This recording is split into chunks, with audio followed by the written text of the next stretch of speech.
Welcome back to News Talk. We turn our attention now to the contest within the contest, Madison Avenue's efforts to steal some of the spotlight with clever, moving, and memorable Super Bowl ads.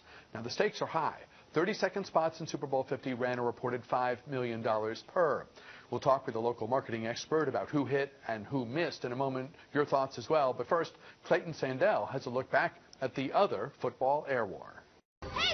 Let's face it, a lot of last year's Super Bowl commercials were downers. I couldn't grow up because I died from an accident. The Super Bowl was more like the Bummer Bowl, but Puppymonkeybaby. advertisers are bringing back happy, singing sheep. Take a look at your love in the mirror. Aliens. This simple puzzle was actually considered unsolvable by the humans. Do they not have brains? Simple ones. Wiener dogs in costume. Your faces you were leaving. Hollywood hotties. Kids are back, but this time it's girls getting hairstyle help from their NFL dads. Can you, put the bow inside the braid?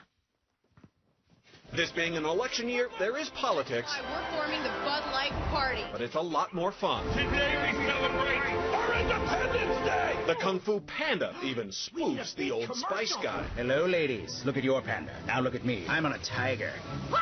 Even the serious stuff, like Dame Helen Mirren telling us not to drink and drive, is funny. If your brain was donated to science, science would return it. So this year, You get a little cranky when you're hungry.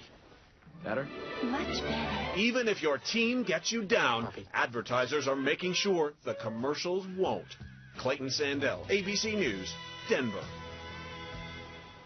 And joining us now, as he does every year at this time, Dave Marinaccio. He is Chief Creative Officer at LMO Marketing and Advertising. Welcome back. Great to have you here. Hi, Bruce. The Super Bowl for the NFL's best, the two teams that come out of the two conferences, clashing for the Lombardi Trophy. And so it is for advertisers and for companies that are trying to reach consumers, to influence billions of dollars in spending. This is where they put the money. The ads are expensive, and the production boosts the expense that much more. Sure. How did you grade this year's class? If you were take the whole night as a whole compared to previous years, how did the ads this year hit you? Well, they say that defense wins championships, right? And we saw, and you very generously called the game itself, I think, interesting. I think that this crop of Super Bowl ads kind of fits that same kind of bill. There wasn't anything as outrageous. There wasn't, a little bit in your lead-in, in the piece in your lead-in, they talked about how it was safer and it was happier, and I think that that's a very good observation and very true. I'm starting to have a theory about this, and that theory is that now that advertisers put their commercials on before the game, in fact, there were 375 million views of Super Bowl commercials before the game, okay, on the internet, on Facebook, on YouTube, and all those places. So some of the surprise, some of the shock, right, of what's going on in these commercials has been dulled down a little bit, because these commercials, you don't have to sit through the break. If you have to go to the bathroom, you can go because you've already seen the commercial. So I think it's very interesting that perhaps we were a little more safe this time as an industry. Did anyone hit a home run? Were there any ads that we're going to be talking about a year or 5 years from now? And we can look back at some of the ads from years past, and everyone remembers this one or that one. Did anyone reach that high bar this time? You're going to hate me for saying this, but Puppymonkeybaby, I thought was a clear home run. And not only for everyone out there, but for advertising itself, because we have a axiom in the industry itself. We always say, you can never go wrong with puppies or babies. Okay, now they added a monkey to it, and the commercial was hilarious. In fact, it really blew up on social media. Although a lot of the social media about Puppymonkeybaby was bad, or said, oh, that's creepy, or that's weird, or that's misunderstood, or and that's negative, their audience is teenage boys. So is there a better description of a teenage boy than that? These are misunderstood and weird. So I mean, it was a perfect, I think, strike down the middle for who they were talking to, what they were trying to get across, and I think that little computer-generated character is going to be remembered for a long time. What other agencies and what other sellers of products can feel good about the considerable investment they made in the Super Bowl? Prius. I thought the Prius commercial was terrific. Chase. I did too. Every time you thought that commercial was going to end, it went somewhere else. And they even took all the product features of the Prius and got them into the advertising. Like at the end, they sneak by the roadblock because the Prius is so quiet when it goes under 5 miles an hour. I mean, I thought it was a great commercial. It was an homage to the Blues Brothers with all the Chicago police cars running through the streets. I thought Prius did a great job. And you knew the entire time the ad was playing what the product being advertised was, because sometimes they're so funny, so clever, and so seemingly disconnected from the product or the cause or whatever.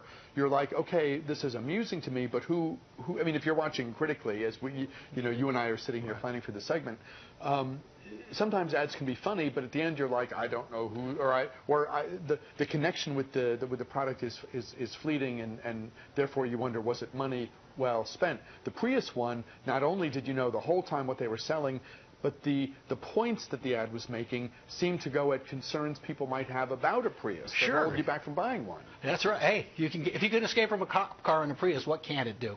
So Doritos, as always, I think does a tremendous job, not only leveraging that $5 million for their 30-second investment by having a contest ahead of time, but the commercials they seem to get out of them are very good. The Sonogram commercial, when I first saw that, actually it's been out now for a couple of weeks. When I first saw that, I knew that would be a hit ad. And in fact, with the exception of Esurance, who paid people to tweet, that ad had the most tweets of any ad on the Super Bowl. As you're watching the ads for that first time and you're having that first impression experience, is that where your primary evaluation comes from? Like, you're a blank slate, okay, run it, hit me. Or is it a combination of your own sort of grade and evaluation of the merits of the spot, the creativity, the execution, etc., combined with, in this modern era, the social media buzz that an ad generates? So in other words, you might look at something and say, I'd give it a B-, but it blows up on social media, perhaps earning a better grade. How do you evaluate? Well, part of, like I said about Puppymonkeybaby, there was a early buzz on the Apartments.com ad with Jeff Goldblum, that's right, and Lil Wayne and George Washington, and part of that was bad because the theory was that George Washington, who was a slaveholder, should not be in this ad with an African American male, especially because he's the one doing the cooking, and there was ahead of time there was a lot of potential controversy there. And we live in a society where political correctness is very important. And if you're spending $5 million, you don't want that to go south on you. Now, most of that went away. The controversy was a little bit overblown. But I think you have to be very, very careful with those things. A local advertiser, Colonial Williamsburg, caught a bit of flack on social media afterwards because they used footage of 9/11 in their commercial. Now, it was the tower in reverse going back up, but it was a commercial that was meant to say, these are all great moments in American history, and where did American history start? Yeah. And American history started in Colonial Williamsburg, so you should visit. But I think wasn't it too the idea of we've survived so much and we've experienced so much? It wasn't like this was a series of celebrations, honestly. Right. Yeah, and that's. I thought it was interesting that they got Tom Brokaw to voice the ad.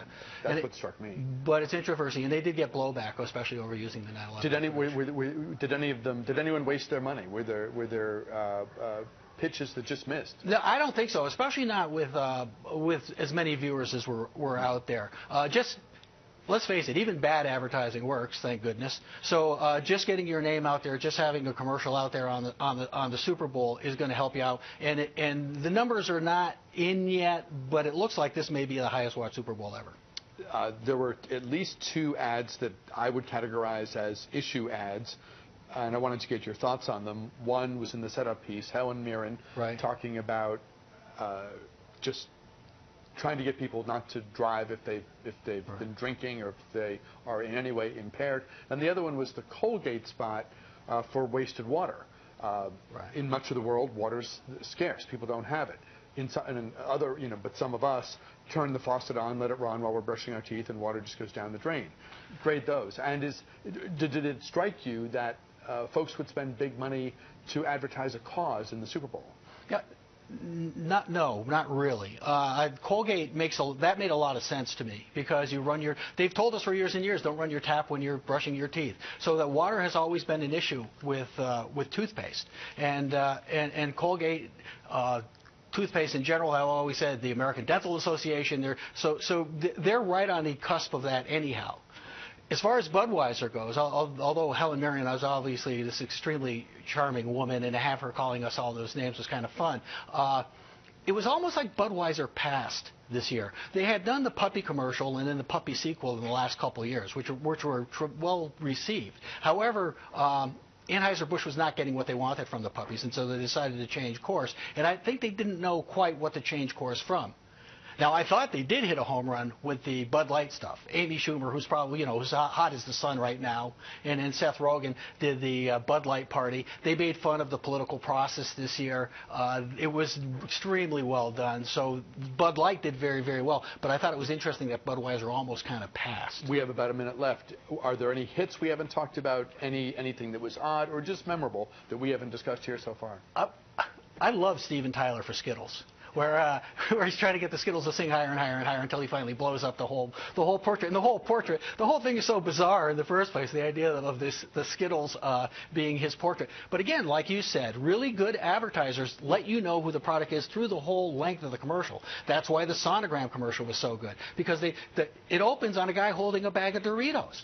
And then the baby trying to get the Doritos from him. So both those commercials are commercials that were not only extremely entertaining, you knew who the product was through the entire commercial, versus somebody like PayPal, who did an entire commercial about good money versus bad money, and I'm sure today nobody remembers the PayPal commercial. The ads that listening to the radio on the way in and other places seemed not to generate a lot of excitement, where the bodily... you know what I mean? Those yes. Maybe it's hard to score with those. I don't know, but those didn't hit a home run for the people that I was. Yeah, constipation and toe fungus are not exactly big hits, are they? How much can you do at the end of the day, right? Always great to be able to talk the day after the Super Bowl with Dave Marin, ACO, Chief Creative Officer for LMO Advertising. Great to have you here. Thank you so much for your time. Thanks, Bruce. We are back with a program note right after this.